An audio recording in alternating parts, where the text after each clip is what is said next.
Hey guys, welcome back. Listen, our next speakers is something I've been trying to put together for some time. Joe Kaminkow is a whiz at having a dream and turning it into reality.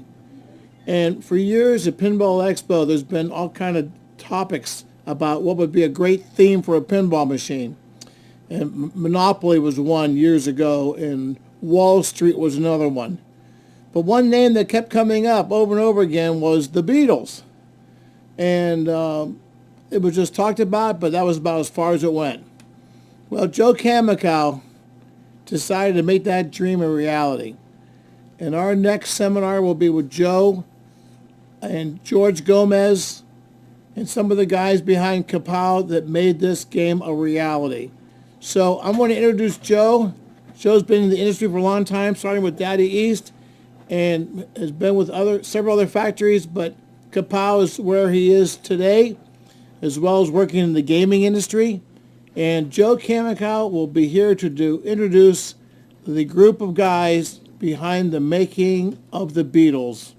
And as Joe says, the topic of this seminar is a hard day's night. So Joe, let it happen, buddy. All right, ladies and gentlemen, we got Joe Kaminkow, George Gomez, Dean Glover, Jerry Thompson, and Chris Franchi with the $1 Million Pinball, the Beatles. Gentlemen, take it away, please. Well, thanks. Welcome Pinball Expo Virtual, wherever you are around the world. Rob and team, great work in figuring out a way to keep pinball interesting, alive, still have your expo in an unbroken way. And, here we are in a world of pandemic, but still playing probably more pinball than ever and at home. So, okay. I want to just take a moment, reintroduce the team. And I've just been invited to a breakout room. We'll do that later. So there we go. George Gomez, who is the lead designer on this product and, of course, makes all the things work at Stern. Everybody else can mute for a moment while I'm talking. We have Jerry, who Thompson, who did all the sounds on the Beatle game and has some really interesting stories for you today. Chris Franchi, who was on the project really early on in his art, helped get the project rolling. Dean Glover. Dean did an amazing job doing all the programming in really difficult. We saw each other on a lot of Saturdays and a lot of we were doing remote before COVID on this thing. And I want to thank Gary and Mike and Shelley and Dave and everybody. We have this association with Gary and I and Kapow Pinball as a way for Gary and I to really continue our Harry and Sam kind of relationship we've had for all these years. And 20 plus years after I left Stern Pinball, to allow me to come back and every now and then stir the pot and work with George. We did, I think, a wonderful, iconic special pinball. And if you all remember, a few years ago before Adam West passing, Adam West actually came to the Pinball Expo really a few mere months before his passing and took pictures with everyone and signed their games. And those are really iconic collectible products today. There have been a couple brands that I always felt were unicorns in the business. Batman 66 was one. Beatles is one. There's another one or two that George and I are futzing around with, and probably many of you are already aware of my relationship with Harry Potter, but I will not go any further than say I have a relationship with Harry Potter, and maybe one day, never, we'll see. So you better like Stern a lot, and maybe one day you'll have a Harry Potter game. The relationship with Beatles is an interesting chase. The Beatles game took probably more than a decade to get. Gary and I first met the new fellow who was running Apple as they were starting to re-energize their product. And every time we asked for the Beatles, the answer was no. And the answer was no for a decade. But we kept asking, and a couple times their U.S. representation changed, and there was some thought that they were very close to doing a slot machine deal, and I had heard about the slot machine deal and kind of tried to ride coattails. The slot machine deal never occurred. The Beatles wouldn't do it, and actually they would never do pinball either. But being persistent as we sometimes can be, we found a small opening, a small glimpse of light, and we went back and I had Chris do some artwork and some concept work, kind of re-envisioning and pitching it as if we had made a Beatles game in 1964. What would that game have been? But of course, using today's modern technology. And Chris did a really nice job kind of doing a beautiful representation of that era when the Beatles first came to the country. I do also want to thank Eric Drucker and Chuck Ernst on display. Well, I don't want to forget them. And also Jody Denkberg did a really amazing job on solving a really crazy problem on this thing. So, the Beatles own a lot of what they have, but there are a lot of things they didn't own. And we were lucky to find out that, later in this conversation, things they did. But we kept going back and forth of what would it take to work with Apple, and we had to deal with Sony, then we had to deal with MCA, because there's so many different people that own parts of the Beatles. Their stuff didn't just stay as part of Apple. At one point, Michael Jackson owned part of it. At one point, MCA did one part, Sony did one part, Paul McCartney did. But we kind of found this right window where they really liked our product, and there are a lot of unconfirmed rumors that the advance between the brand and the music was around $1 million, and that will stay unconfirmed. But it took elephant-sized balls to do this deal, but I felt it was a product that we needed to make. It should have been always one of the iconic pinball products ever, and it has proven to be one of the most iconic, games ever. I was just telling the team just a few days ago, I had a friend that came to the house, and he never played the Beatles, but he saw Munsters and he saw Simpsons and South Park and Star Wars and other games, and he's about 65 years old, and an hour later I couldn't get him off the game and say we're done playing for the day. He was just instantly enthralled and could enjoy the product. So I'm really proud of the product. I'm going to have George talk a little bit about our philosophy that went into why we chose to make the game we did. One of the funny things was, one of the things I kept hearing, and I go to pinball shows and I listen to read some of the chat groups, is everybody kept talking about, making games that were playable, making games that aren't too hard to understand, making games with rules that aren't too complex, making things that you can, see underneath ramps. And then there was this groundswell, and it was when I was talking to a friend of mine down in Austin who runs engineering. Victor, a few of you may know him, who does engineering down at Aristocrat, and he's a real pinball head, and I think, George, you met him. And, he was like, man, everybody is always talking about the classic Stern games, whether it be, Sea Witch or Meteor or Nine Ball or Stars or other things, or Galaxy. Why doesn't anybody ever, go back and look at this great stuff? Because, when I look at a game like Sea Witch, which was so iconic, no one's seen it for 40 years. There are probably, with the exception of a few of the collectors, there are hardly any of them operating anywhere anymore. And we wanted to go back and make this thing kind of feel like a classic 64-ish game. But George will tell you he had to do as much work recreating this as if he had drawn a game from scratch, because everything that it had that was rough and done, if anybody ever had a Sea Witch, you remember the ball always got stuck behind that metal piece going into gameplay. That was like, the operator's nightmare.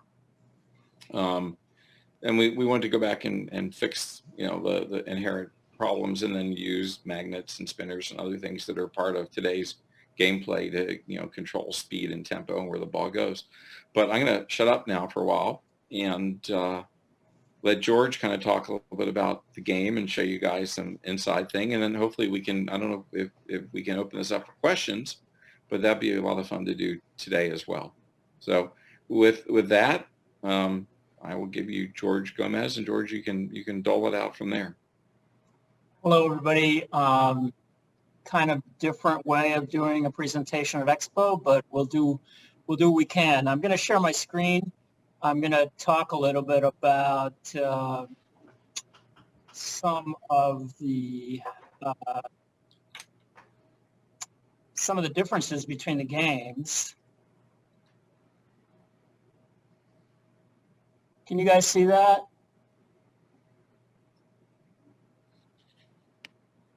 Can you guys see that? We can see your folders and your thumbnails. Okay.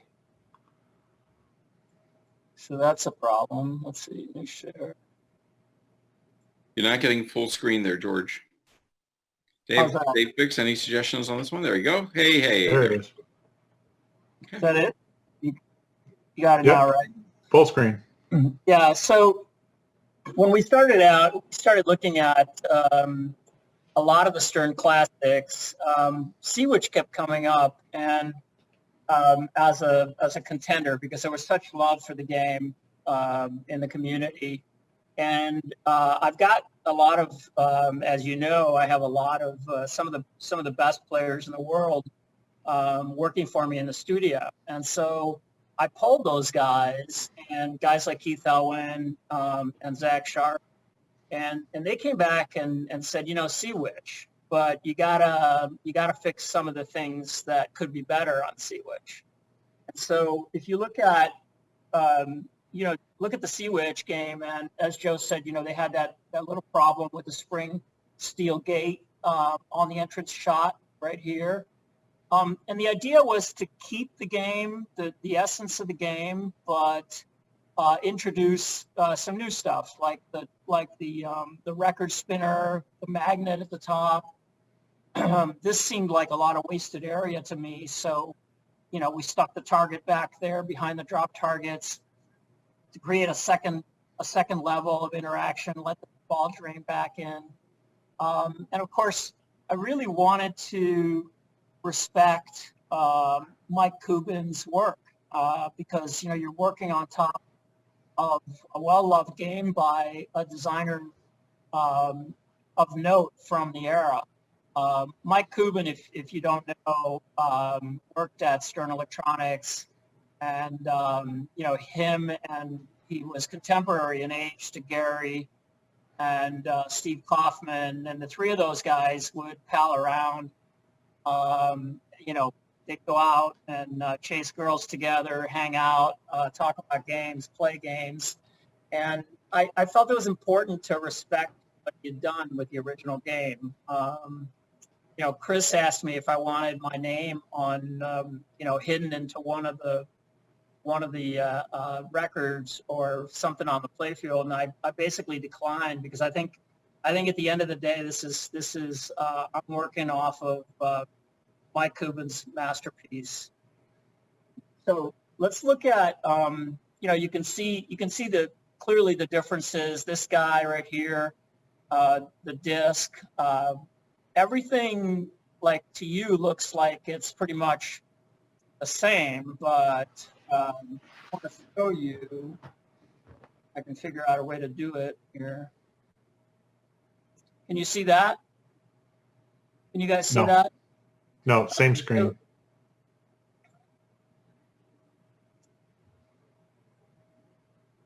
Can you guys see that now?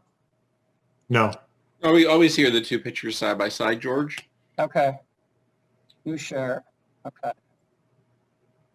While you're doing that, a few things you'll note is, the magnet at the top center. There you go. You got it, George. How's that? Okay. So this is a Sea Witch photo overlaid on the two, the major evolutions of the playfield.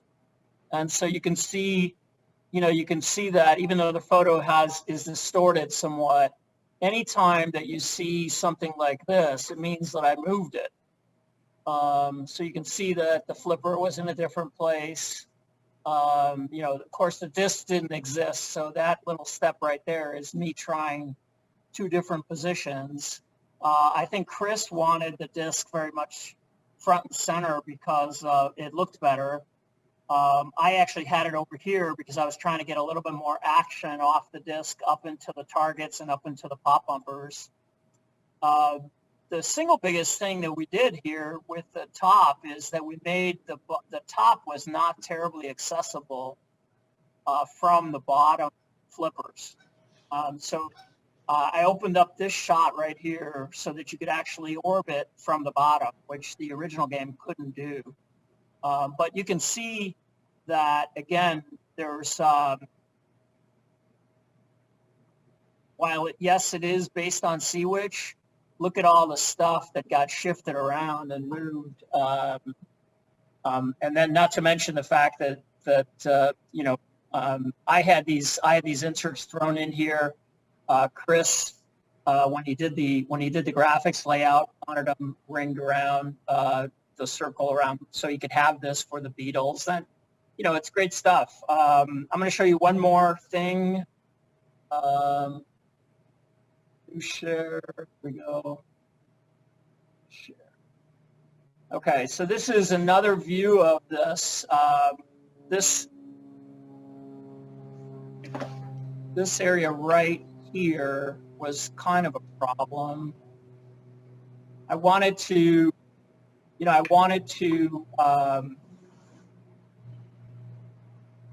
sorry, having some technical difficulties here. So this area right here was a bit of a problem. I wanted to be able to shoot. I wanted you to hold the flipper up and make that shot. And yet, we needed the skill shot. We needed to drain. Here's the disc. This area over here, I had to move the flipper back in order to make that shot accessible coming around. And then, of course, we added the two spinners here and here. And at the top of the game, the disc, the magnet, which would cut the ball and drop it into the box. So minor architectural changes, but changes that were not easy to accomplish. So I'm going to stop my share now. So in general, it was about respecting what Kuban had done, evolving it, making it shoot a little better, and keeping it really simple. But in doing that too, we allowed Dean to have some flexibility to control the magnet on the disc. When you're a multi-ball, move the ball sideways, stop the ball, have multiple orbits, but stop the ball and settle it into the pop bumpers, having the shot behind the targets.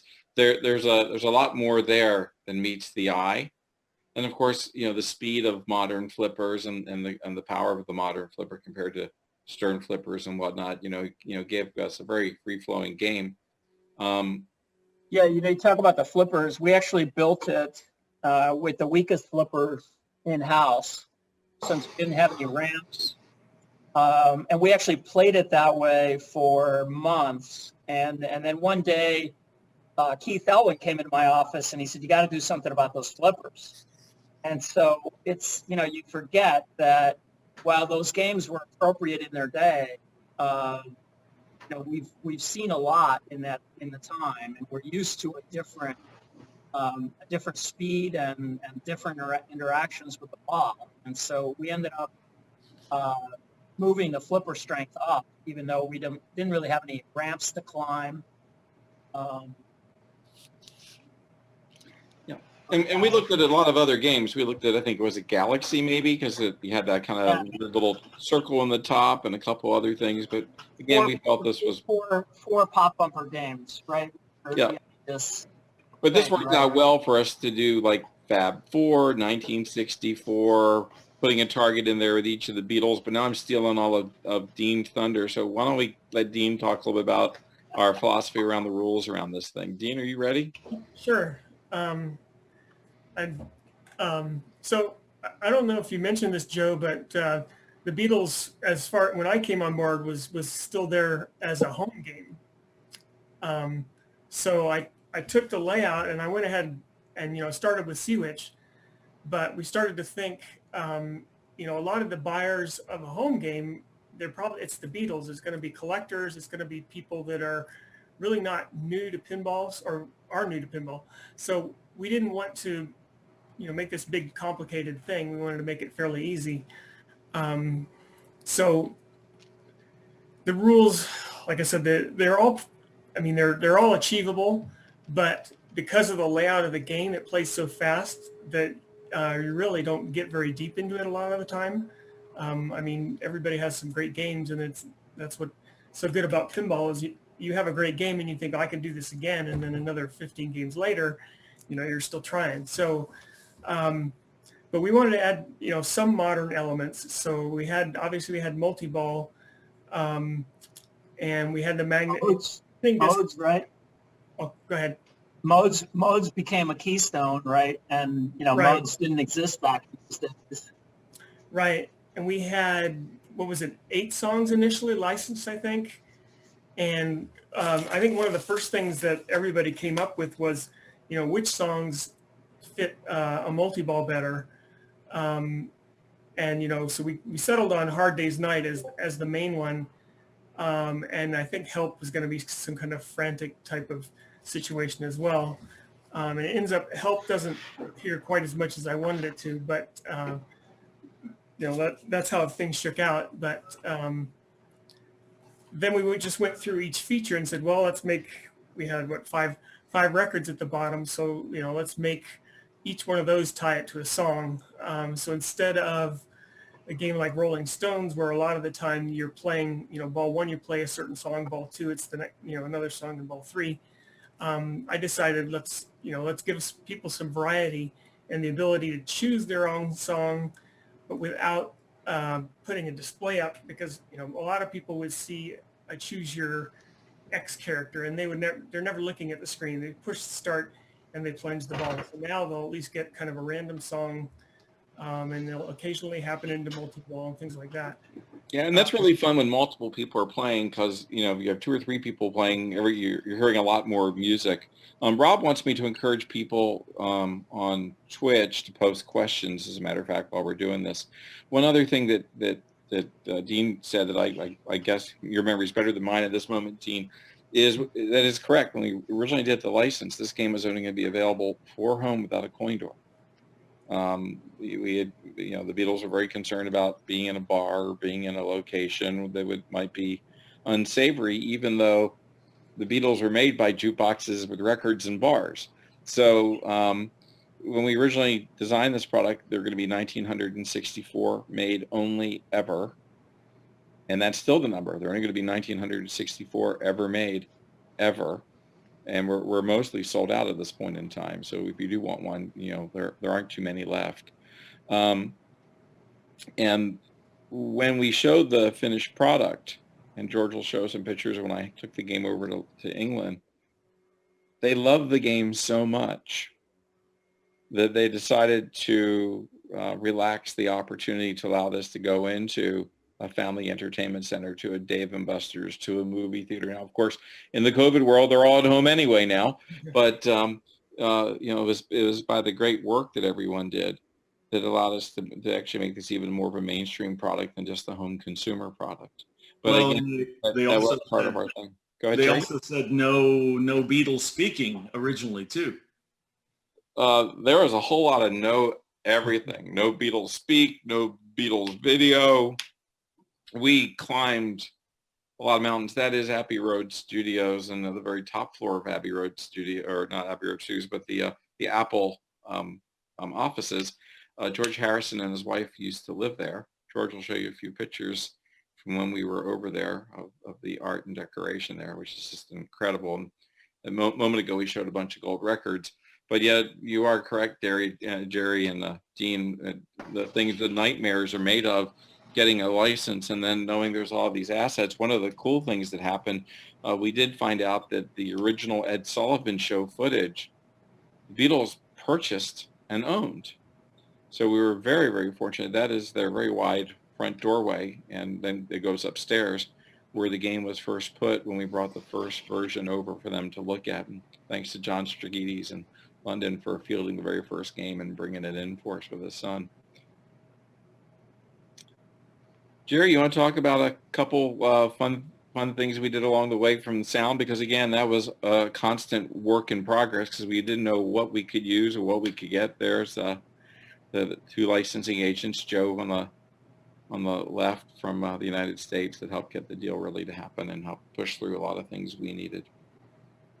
Well, yeah. So we, I said, oh, they have to be in it. And Joe said, I know. What can you do? And so I put together some clips that I pulled from various sources just to demonstrate what it could be. And then when he showed it to them again, they said, yeah, we'll go for that. But you can't have all of that because we don't own that stuff. So here's what you can have. And they gave us a file of speaking and of footage that we could use. And that's what turned out to be in the game. But if you want, let me just share some pictures here. So I'm a huge Beatles fan. And earlier in 2018, I had gotten to go to Abbey Road, which I never thought I would get to do, and be inside the studio. And it was just a thrill. They still have all that vintage gear, the pianos. You can hit the notes on the piano. It's the same one on Fool on the Hill and Lady Madonna and stuff like that. So, that was a thrill. And so when I found out we were making the game, I went into George and said, I never beg you for anything, but I have to do this game. I'm the huge Beatles fan, and I'll treat it with all the love and respect that it should have. And luckily he said yes, because I'm so glad to have had the chance to do it. So George said he wanted to use an announcer to be the game voice. And to me, that could only be Cousin Brucey, because he was there with the guys. This is him in 64, 65, interviewing them. He was on WABC in New York, and he was on stage at Shea Stadium with Ed Sullivan introducing them in 65. And so Joe agreed that that would be a good choice. And so Joe said, make it happen. So I called a friend at Sirius, where Cousin Brucey was working, and said, would you ask Cousin Brucey if he'd like to be in the Beatles game as the narrator? So got a message back a few days later. He said, yeah, let's talk. And Joe had a hard date of when he had to be back in London showing the game, and Cousin Brucey was going to be on vacation for 2 weeks. And so I talked to him, I think, on a Tuesday, and I flew to New York on Friday and met with him Saturday morning. And we were going to do it at Sirius, but he said, why don't you just come over to my house so we'll have more time. So this is at his house, which is where we recorded all the speech. And just the nicest man you would ever want to meet. When I got there, he's like, let's not jump right into work. I made breakfast for you, and let's sit down and talk. And so we did that. And then he recorded the lines. I've got a video here. Let me jump over to that during the recording. And just a couple of quick 10, 15-second things here I'll show you. Hey, can you dig it? Yeah, that's so. Hey, can you dig it? Wow, this was heavy. I mean heavy. Hey, cousin, you really blew the doors off that one. Wow. So that's part of it, and there's one more quick one I'll show you. I think this is it. Hey, can you dig it? Yeah, that's so. Hey, can you dig it? Wow. Okay. This was heavy. Hang on, same one. Let me play the other one for you. Sorry about Hey, cousin, you really blew the doors off that. Here, hang on. It's coming. There we go. Wow. Okay, that's enough of that. Apparently I can't operate it. I can do audio, not video. Anyway, a couple of quick picks. So a couple of months after the game came, or we did the recording for the speech, I called him and I said, hey, we're going to debut the game at Modern Pinball in New York City. And he said, I'll show up if you show up. And I said, absolutely. So he came down, saw the game for the first time. That's with Gary Stern. And Jack Danger explained to him what you do in the game. And Cousin Brucey said to me, he goes, this is just it's more than I could have ever expected. My impression of pinball was, back in the 60s and 70s and, not with all this new technology. And he said, I've been in a movie. He was the magician who saw Jennifer Grey in half in Dirty Dancing, but he said, I've never been in a pinball machine. So it was a thrill for him. And then, so this is him playing it. It was right around Christmas, Thanksgiving time. So there was a bow on it. And then that's him with the game. So, but yeah, he recorded everything we wanted. George was great and letting Dean and I kind of throw some ideas into and have some creative input. And so Dean and I wrote a lot of the script, and then Cousin Brucey cut it, ad-libbed a few things and said, if you need anything else, just let me know. And he recorded a couple more pickup things and sent them to us. And to me, it's just, I wanted all the sounds in the game to be of the era. And so it would feel like you're really playing early 60s. But I did throw in there's a little bit of a slot machine kind of sound. It was a nod to Joe that I threw in there. And we went back later and added another song and a mode. And so on the Taxman mode, there's some cash register sounds. But for the fanfares and everything, I wanted to keep them of the era like you'd see on Ed Sullivan's show. And I'm really happy to be on it and glad that it turned out the way it did. And I'm just grateful to Joe for getting it and for George for letting me be on it. Just for everybody, a couple quick things. Obviously, pinball has development, and I'm fielding some questions, which I'll get to in a little bit. One of the things that happened to the game almost in its 12th hour, Taxman was a last-minute addition. And what had happened was, and because someone asked a question, did Paul, Ringo, or any of the family members get the game? First off, here's something new to learn. The word Proy, P-R-O-Y. Anyone know what Proy is? It is Paul, Ringo, Olivia, and Yoko. And the four members of the Beatles family, the two remaining Beatles, as well as the two wives of the Beatles, had to approve everything we did. They approved all the art, they approved all the sound, they approved all the video, they approved everything of the game. And in the 12th hour, Olivia Harrison, George's wife, came back and said, you didn't use a song that my husband wrote. And not only do we have to put it in the game, we had to pay additional money for the song and the rights to do it. They weren't just going to give it to us, but they demanded it be in the product. So there did go a little bit of margin there. But Dean had to scramble to figure out how to make another mode for it. We had to get it into the game.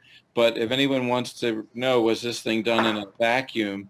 It wasn't. And, where the sound and the speech are concerned, we were very fortunate. The archivist took many weeks too long and thank God it wasn't a COVID world, because as it was, we were really with our backs against the wall with the display work and the actual pictures. Those are all things they own. And all the speech things they own. If you think about it, it's really remarkable. A pinball machine with 9 Beatles songs and the video from the Beatles Come to America. And the Ed Sullivan speech. And Ed Sullivan, ladies and gentlemen, meet the Beatles. I mean, that's just iconic. Right. And how do you do a Beatles game? Right. Right? I think Chris Franchi just died. Chris, you there? There you go. But yeah, that's correct. It was all there. From a licensing standpoint, we didn't have a lot of opportunities to be wrong. So the game went there for approvals, and it was basically sink or swim at that particular moment in time. And the other thing was, somebody asked how long did we do the game. We did it really in under a year, because at the end, Gary decided to push it up for last Christmas sales. So we actually compressed the game by an additional 5 or 6 weeks. That's why I was running over, and we flew a game over, and I flew over to London October 1st a year ago. One of the other things, and Dean, correct me if I'm wrong, and Jerry too, but we did end up finding some very special speech that's in the game. And if I'm not mistaken, that was Christmas speech that we pulled out. Right. Yeah. A lot of that came from their yearly fan club Christmas messages. Yeah, and right. it's calendar tied, right, Dean? That's right. It's So, so make sure you set the clocks on your Beatles games. And Well, if you Dean, play it actually- on Christmas Day, you get Beatles speech Right. in the game only that one day a year, Right. wishing you and your family Merry Christmas. If you all It's didn't know actually that. about a week. It's a week-long period, but yeah, or a couple weeks. I Two think. weeks. Yeah, actually, Dean wrote me the other day, and he's like, if you play your game today, look for extra blinking on the topper because it's a Beatles birthday. I mean, there's all sorts of little stuff in there that he did that nobody even knows about. So maybe you could share a few of those things, Dean. No, you just did. So, now, There are more secrets to be revealed. I've forgotten half of them, but yeah. So I did put each of the Beatles' birthdays in there. That if you have a topper, that character's head will flash a little bit extra in the game over mode, and also the game over speech will feature that person more on that day. So was it John Lennon a few days ago, I think. That was on October 9th. Yes. So yeah, if you had been playing then, you would have heard John Lennon's speech at Game Over quite a bit. I've got a couple of questions here from the internet we can nail real quick. So yeah, the opto spinners. So somebody said, somebody says, let's see here, where is the opto spinners question? People love the opto spinners. Yeah, the opto spinners, clearly a spinner without the friction of the switch is really going to rock, right? So I've been meaning to do it for a long time. And the Beatles, because the spinners, the traditional spinners actually worked pretty well. When we started out, when we first laid out the game, we had the traditional spinners in them. And when we replaced them with the opto spin, and they worked really well. So everybody was like, wow, if you ever take those opto spinners you've been fooling around with and get them in there. So there was like a last minute, an 11th hour R&D effort to get the opto spinners to a place so we could put them in the game because the spinners felt so good in the game.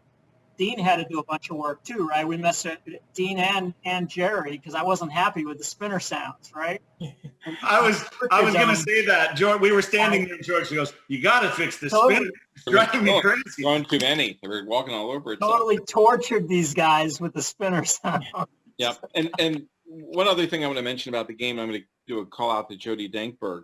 Not only do we have to license the Beatles and all the Beatles music and Cousin Brucey and get all the speech and somehow end up with Ed Sullivan, all the instruments, Vox and Gretsch and Ludwig. And if you guys have one of these games and you see the Beatles descending down the stairs and it has that little Pan Am logo, we even had to get a license for that to make it authentic. So Jody, tip of the hat to you.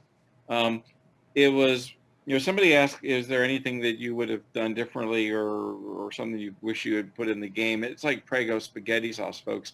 It's all in there. It is, I think the game is exactly the game we wanted to make. It is evocative of the era. It's a rock solid, great play field, fantastic rules, great display. The display work was done by the Stern pinball guys, Chuck Ernst and his team, and a fellow that has done great work for me in the slot machine business, Eric Drucker, did a lot of those beautiful animations. Drucker did a great job of making everything feel like an event. As a matter of fact, we to this day, everybody talks about how just the simplest presentations are taken to another level with this guy's work. He's really good.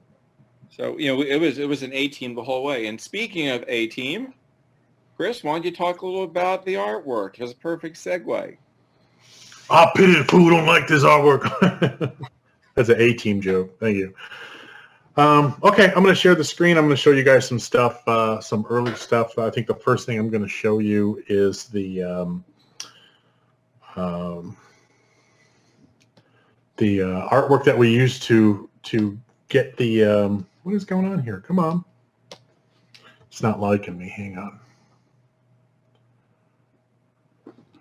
Well, that doesn't make any sense at all. So a couple of things. Let's see. I have a couple other questions. Somebody, what Stern games were considered? Pretty much anything with 4 pop bumpers from the 70s was in the running. Although you got to say that the popular choices like games like Stars were considered because they just had a following.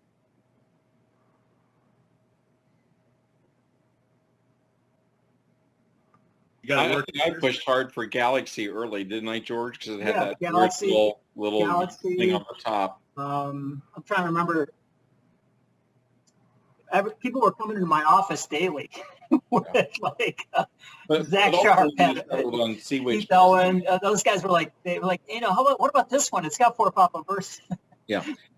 I think ultimately we settled on Sea Witch just because really we thought that was the best playing game, and it was really iconic, pre-Flash and a lot of other things with that.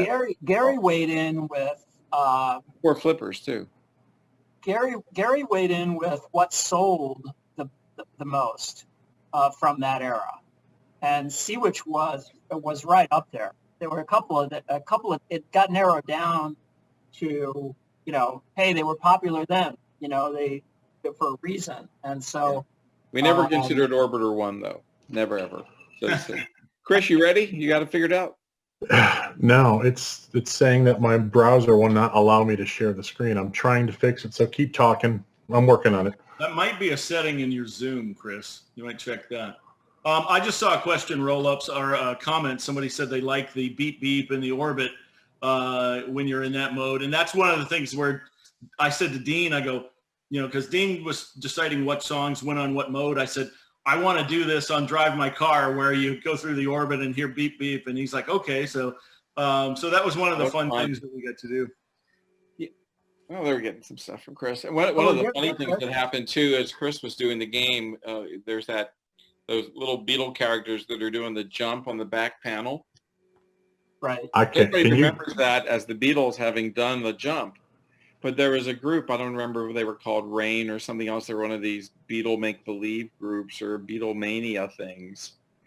And so we all thought they did the jump. We all thought those were Beatles jumps, right? Right, and they did do Beatle jumps, but the other guys did jumps. Here's a group of guys ripping off the Beatles, ripped off their jump, but their jump was slightly different. And we ended up having, apparently we thought those were the Beatles jumps, and it was actually the fake band Beatle jumps, and we had to go back and modify the already finished artwork to be the Beatles version of the Beatle jump instead of the Beatle rip-off guys version of the Beatle jump to be clean and keep everybody happy. What do you guys see? Oh, go ahead. Do you guys see anything right now? We see your microphone, your camera, and a little. Oh, you see me? Like Chrome. No, we see. We're not getting it, Chris. You're bombing out here. You got something you can hold up in front of your camera? No. I keep hitting share screen and fixing all the settings, and then it says you're sharing your screen. Maybe Tim can call you offline and walk you through it a little bit. Chris, why don't you talk a little Chris, bit? If I put up, Chris, I have the art of a playfield, but I don't know if that's going to do anything for you. The art of the playfield? Yeah, I have this guy. I don't know if you could talk to it. Let me see if I can find it. No, that's not it. There it is.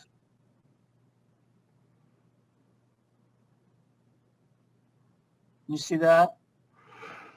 Yeah, I think I might have figured it out. No, wait. Probably not. Damn it. Yeah, that's not gonna. It's not gonna help you, right? No. It's like giving me all these different options, like, Chris, why don't you just talk a little about the art and what you did, and you can keep muscling around during that period of time, because we've only got about 15 minutes to go here.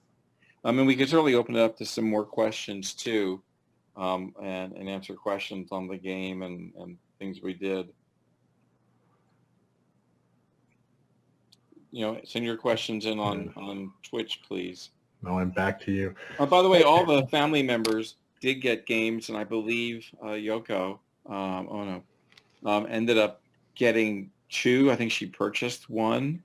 One of them went to, I think, Julian Lennon, and the other went to Sean Lennon. I think, and then I think Paul's went to his home. Ringo's went to L.A., and he may have donated his to a charity. I'm not 100% sure.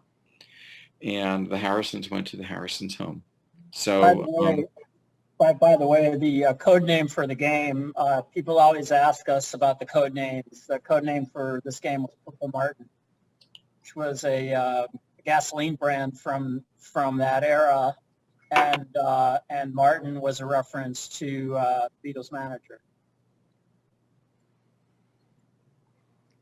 And then the other thing that we tried to do with this game is, which I still love to this day, and I've sort of mandated that the teams do more of it, is to try to put the instructions on the playfield, of what stuff does.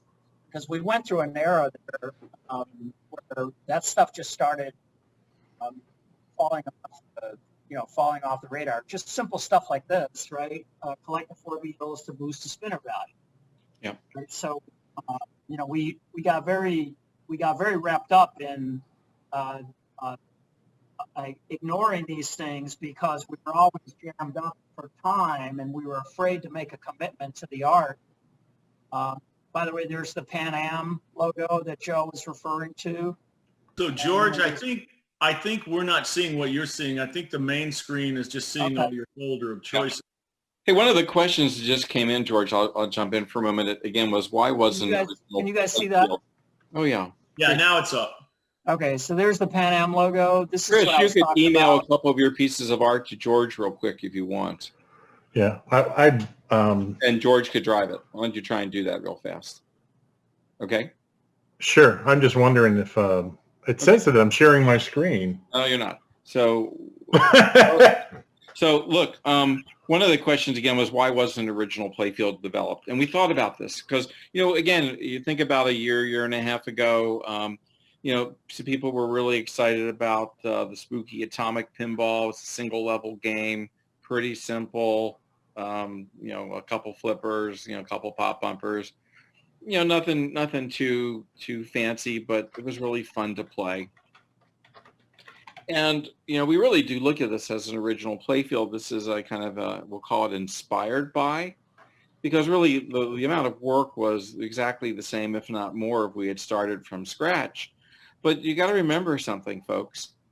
Everything old is new again, right? Everyone goes, oh my God, I've never played. Who in the world did you know that's probably under 40 that's playing pinball today ever played a sea witch? Or even knows what a sea witch is. You say sea witch, they probably think you're saying sandwich. So, again, in the decision to go back and create a game, it would be of the single playfield era. There were just a few back then: Flash, Firepower, 8-Ball Deluxe, Sea Witch, Fireball. There were really iconic games of single level. And, I know we always get, I read all these crazy comments on some of the posted boards. And, man, I never had a torch up my ass so big in my entire life. But, you go back and you read the stuff 6 months before and everybody's ragged and bitching. And why aren't you going back and looking at the Stern library and looking at the best stuff? And why aren't you remaking the stuff? Why are you making all this new stuff, all these ramps and all these stuff? And you go, I guess you just can't make everybody happy all the time. But our decision was, if we're going to go back and make a single level game, let's start with something that was great, put modern parts on it that we know will work, clean up the stuff that we think with today's technology and manufacturing techniques we can improve upon, have the experience of a great single level game, which, by the way, is as much fun as a game like Space Shuttle was that I worked on, or the newer stuff with all the ramps and gadgets. Look, they remade a Jurassic Park. I had a dinosaur that ate balls, and we got a cooler dinosaur now. Okay, that happens. But our decision was based off of you all asking for it. You all asking for, give us a great Stern library game. Everybody going, how do we go back and make a better? How do we not take risk and make something we know can be wonderful, start with a really reasonable rule set and expand upon them and modernize them and use balls and magnets and, allow you to have, I mean, if you play the Beatles game, you get into a great groove. I mean, you make orbit and an orbit and an orbit. You don't do that on many games today. And then especially from an upper play field. I mean, that orbit shot, George wired that sucker right in. It is incredible. Yeah, right here, yeah. You just go around and around, right? Can you guys see this? And then George, Chris, then, of course, we're seeing Chris. Oh, We need Chris. Why don't we give it back to George? George, Chris, did you email stuff to George? I'm working on it. Okay. Stop your screen sharing, Chris, because that's what we're seeing now on the main page. Well, now you can see it now? No. We're seeing as your bottom. Icons. Oh, sorry. So yeah, not only anybody who's seen the underside of the playfield, not only an expensive game to license, expensive to build too, because the thing it's packed underneath. well, I think, I think anytime you do drop targets are expensive. That magnet assembly, the spinner assembly is also expensive. So, I mean, there's a lot of money in the game just because those old school games relied so much on drop targets. Yep, and another question just came in is why do we select the songs we use? We didn't. The Beatles did. The Beatles told us what songs they wanted us to use of that era and what they felt they could help us get licensed between, there were three parties involved. There was Apple, there was MCA Universal, and Sony.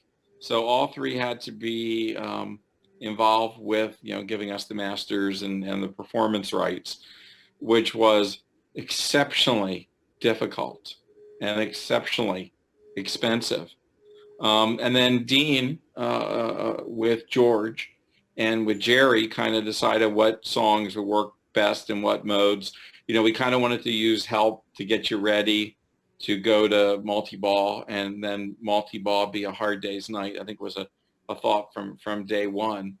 But, then again, when Dean had the lightning, the light bulb going over his head about let's make sure we randomize the songs and give people that are experiencing the product for the first time, a taste of a couple of the songs. It's like candy, right? You don't want to give them too much candy, but if you give them too much candy, they get sick of it. And that's why Jerry kept the songs and the modes to, I think, about a minute or so. Because, but remember, records in a jukebox back then were only a minute or two in length. They were short airplay. And so we wanted to keep it of that we'll call it jukebox gumball era. Well, Joe, I've seen the same thing that you're talking about. This game is approachable to anybody. People aren't, they may walk up to something more complicated and be afraid to start it because they won't know what to do, but you don't have to read a novel for the rules. And that's what I love about Dean. Dean's great at making a simple, fun game. And, that's what this is. I mean, anybody can play this game and have fun. Shoot the blinking light. Chris, did you send stuff over to George? You get the pictures over to him? He should have some right now. George, double check your email real quick if you could. Chris, why don't you talk a little bit just while you're hunting and pecking and at least about our philosophy of what we want to do with the art and some of the challenges we had. Even though you may not have something to show, why don't you talk about it? Right. Yeah, these files are like 19 meg. First of all, I met Joe when we were doing Batman, and we've had a pretty good friendship ever since. And so I want to thank him for pulling me in on this, and everybody at Stern for doing a great job, and for George for working with me on this. I had it's tough when you're an artist to say you've got ideas and things, and to have the guy who's designing the game move everything around for you. So he was very accommodating, and I appreciate that. So thanks, George. And the artwork, I knew what we were up against. Joe told me the story about how hard he had worked, and how long they had said no, and he kind of made it sound like this is our last shot. And so even though it was artwork that I didn't know if it was ever going to get made or not, I put everything I had into this to make it really look like something special and unique, and a time capsule of the time I got to get my screen on here so I can see what you guys are seeing. And you can see there's no coin slot on the coin doors. I don't know what you're looking at, but hang on just a second and I will. Yep. Chris, we're looking at the shot that you did of the two cabinets. Okay, yeah, I'm seeing it now. Yeah. This is these were the two original comps that I had done to send in to get the job. You can kind of see reuse of artwork because I only had so much time, but I tried to give it the side of the cabinet and the back glass, two different really strong flavors and all that. I think Joe, as well as Gary and George and everyone involved and myself were thrilled to find out that they had come back and said yes. So we love the retro feel and focusing not on modern era, but that moment when they burst upon the scene in New York City. Yeah. And my take was, I called it Beatlemania Pinball because my take was, almost as important as the band was all of the merchandise that came out back then. They were really the pioneers of band swag. And so I wanted to incorporate that, so you got that feeling. When you play the game, you're surrounded by, all the little trinkets and magazines and toys and stuff that, lunch boxes that came out back then that just celebrated the band. That was part of Beatlemania. So, it ended up working out real well and we got the deal. So, but Chris, talk about the detail because, we always talk about the Dave Christiansens of the world that put stuff in Tommy and the hand job or whatever else they had in the artwork or whatever. No, we couldn't obviously do that here, but Chris spent a lot of time, and so did George and others, really going back and looking at adding those icons of original band swag, as you call it. Chris, why don't you talk about some of the different things you put in the artwork that's there and hidden that people may not notice, from bobbleheads to other things? Yeah, there's like a record player. There's a lunchbox and a thermos. There's a can of hairspray. They had Beatles hairspray. There was the funniest thing I thought I came across was a Beatles wig that just looked like a mop head stuck in a bag. Like they were plastering. But any company who had anything were just like, it's a wig. No, it's a Beatle wig. Yeah. And then they'd sell 10 million more. So we found some very interesting things. We actually made some plastics. I made some artwork for some plastics for like keychains and things that kind of went unused, but they were interesting stuff. The bobblehead art I ended up doing for Eric Drucker, because I told him, Eric was another guy who was very, he had never done a pinball machine. I held his hand through the process and, tried to explain a lot of things to him. And then I had these, ideas like for tilt. I said, wouldn't it be funny if we had the bobbleheads and it said tilt and the heads shook? And he was just like, yeah, let's go for it. So, I gave him the art and layers and so he was able to make the, it was fantastic animator, very fast, and he was able to make it work. So we did a lot of that stuff together where we were trying to find, things that would be, fun to do, and I would supply them with special art. So there's like an original old-fashioned score reel, I think was important, and adding the bells and the clinks to it. Yeah, and the interface. That, right? Yeah. And I designed that. I had a slide, but I can't show it. But there's a slide that showed the original interface that was like an old 60s plastic TV. It was like a turquoise TV with yellow knobs, and it said Beatle Vision on it. That was like the brand of the TV. And we ended up scrapping that. But the one thing that I definitely wanted was to have the screen show the numbers, because the back glass couldn't, to have the old-fashioned numbers that rattled. I think the only thing that didn't get into this game was the sound when you push start and for that electromagnetic to hear all those wheels lining up, when you first start your game. That's really the only retro thing that didn't get in here. There was some talk at the beginning about putting actual chimes in this, wasn't there? We talked about we actually had a chime unit from when we did Tommy years ago, but Jerry was able to do a masterful job with Yeah. And so the chopper is fantastic on the game. I mean, it's one of my favorite choppers of all time with the bobblehead spring-loaded. Yeah. George did an outstanding job on that. George, are there any other? Chris, how many emails did you send to George? I think I sent 3, but when I started talking, I stopped sending them. Okay, George, do you have anything else? We're almost at 7 o'clock. If there are any other last questions, get them in now. And again, this is going to be a very collectible game 5 years, 10 years down the road. Great game for home, great game to play with friends. Not too scary, but really satisfying. And I think Dean did a great job of easy to learn and difficult to master, which I think it always makes a really great game. George did an outstanding job, again, with a great collaboration with me, and I'm grateful to Stern. I think Gary's supposed to call in. We'll see if he actually He's on. Is Gary on? Why don't you shut up? Gary, talk. Yeah, I'm here. No, they had me muted. But I will point out that over my shoulder is a box, a pinball box, and it happens to be the Beatles Diamond '1 in my office, in a box. That's what happened to it. Yeah, well, they were afraid it would get shipped last Christmas, so they put it, I said, put it in my office. It's been here since. It's too valuable. It'll be a nice item for the auction next year at Expo. What a good call, Rob. I'll start the bidding up, Joe. Hey, guys, listen, I want to thank you all for being part of this tremendous, wonderful seminar. Just better than I anticipated. And Joe and George, thank you for making this happen. And what an endeavor you guys pulled off. It's fantastic. I can't wait for the next one, Joe. Leave it to Joe. There'll always be something to talk about at Expo. Well, we have a trick up our sleeve. I will leave it up our sleeve for now. But I'm sure in the future, we'll have a conversation like we did today.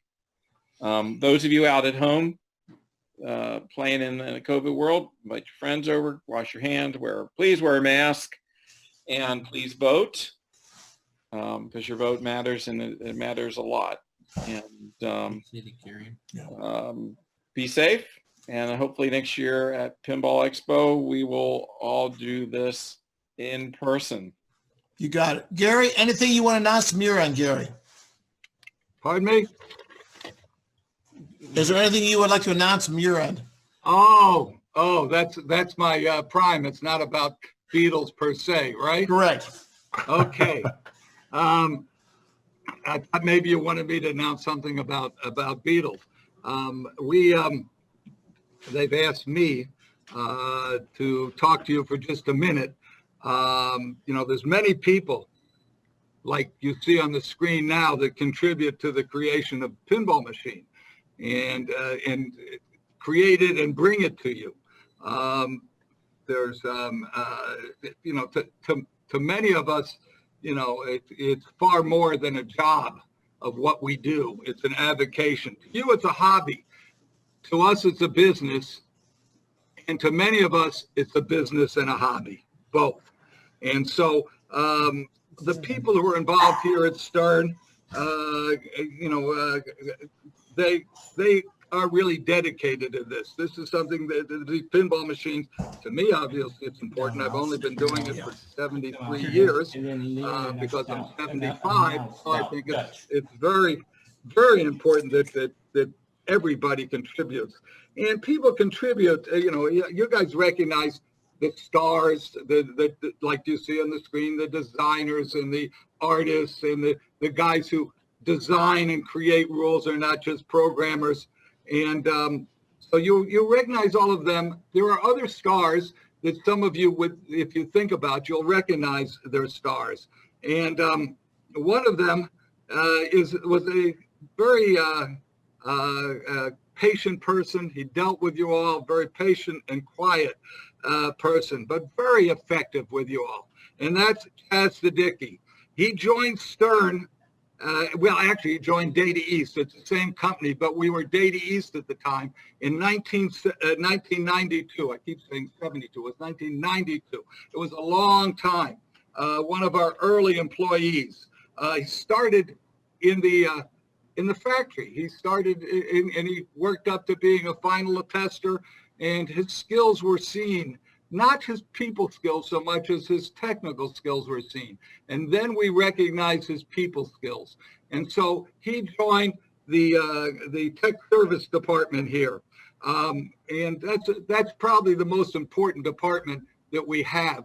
We have, you all know Pat Powers, and you talk to Pablo, and now Eddie has just joined us.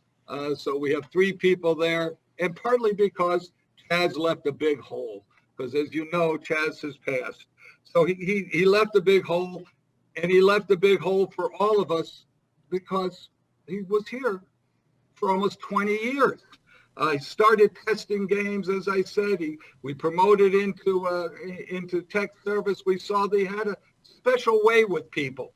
He was quiet but effective. He was patient, and many of you who are listening to this dealt with him. When we had when we all suffered in the Lehman Brothers recession, 2008, we had to downsize, but he didn't leave. He went back out in the factory, he loved pinball machines, and he worked on the games there. And again, as we built the business, we were so thrilled that he was still here. We could bring him back into tech service. And again, he would help you all.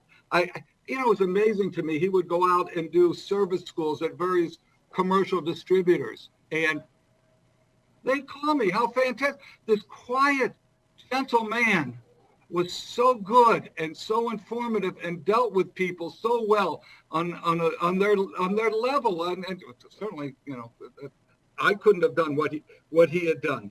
So what they've asked me to do is something I'm thrilled to do, and that's for Chaz to induct him into the Pinball Hall of Fame. So for Chaz, thank you, Chaz. Thank you for all the years. 20 years almost. Thank you. Well done, Gary. Thank you, Joe. Well, I guess, does that conclude our thing? Because I've got to go pick up dinner in this COVID world for my family. And hope you all stay safe. Gary and I have agreed we will not announce our Harry Potter game today, but maybe you never know. We'll see you in the future. And in the meantime, go to Zynga.com and play Harry Potter Match that just came out a few weeks ago. Okay? Thank you, Joe. Thank you, team.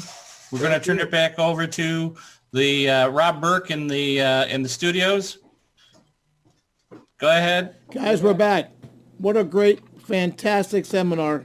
Joe and the gang, fantastic. I'm And just we screwing with loved you on it, the Harry every Potter bit of game. it. And let's do some more.